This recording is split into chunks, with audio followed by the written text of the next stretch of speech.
ఈరోజు మాట్లాడుతున్నారు ఆల్మట్టి గురించి మాట్లాడుతున్నారు, తర్వాత లిఫ్ట్ ఇరిగేషన్ గురించి మాట్లాడుతున్నారు. ఆల్మట్టి గత 2019-24 మధ్యలో కదా ఆల్మట్టి ఎత్తు పెంచింది. ఆ రోజు మీరు ఏం చేస్తున్నారు? నిద్రపోతున్నారా?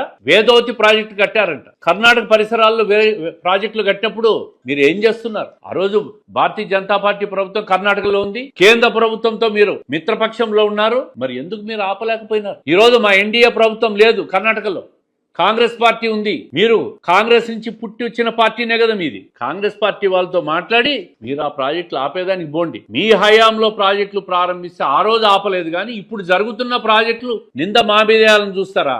ప్రజలు మీ మీద బురద వేసి ఇంటికి పంపించినారు. మళ్ళీ రాయలసీమ లిఫ్ట్ ఇరిగేషన్ గురించి మాట్లాడుతున్నారు. 4 సంవత్సరాలు నిద్రపోయినారా అని చెప్పి నేను అడుగుతాను. హార్టికల్చర్ హబ్ గా జరిగేది మీకు ఇష్టం లేదా? విద్యుత్ శక్తి రంగంలో రాయలసీమ నుంచి ఆదాయం వచ్చేది మీకు ఇష్టం లేదా? ఎంఎస్ఎంఈ యూనిట్లు రాయలసీమ నుంచి వచ్చేది మీకు ఇష్టం లేదా? దాని మీద ప్రజల దగ్గరికి పోండి. ఇవన్నీ వచ్చినాయి, ఈ యూనిట్లన్నీ వచ్చినాయి. ప్రజలు మీ అభిప్రాయం ఏందని చెప్పి మీరు అడగండి, ప్రజలే చెప్తారు. మీకు బురద మొహాను మోస్తారు. ప్రజలను మభ్యపెట్టే ప్రయత్నం చేయొద్దు. మీకు ఉనికి లేదు, మీకు ఉనికి కోల్పోయినారు.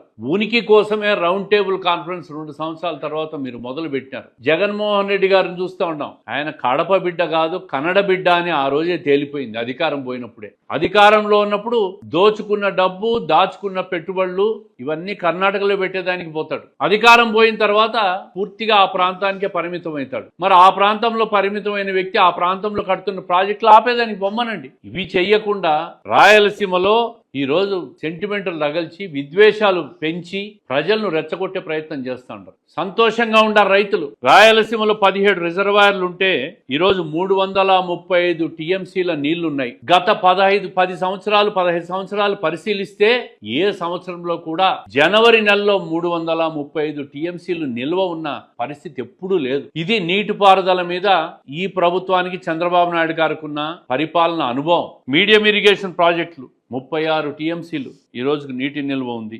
ఈ విధంగా మైండ్ ఇరిగేషన్ లో 92 టీఎంసీలు, అంటే చెరువులు చిన్న చిన్న ట్యాంకులు కలిపితే 92 టీఎంసీలు నీళ్లున్నాయి.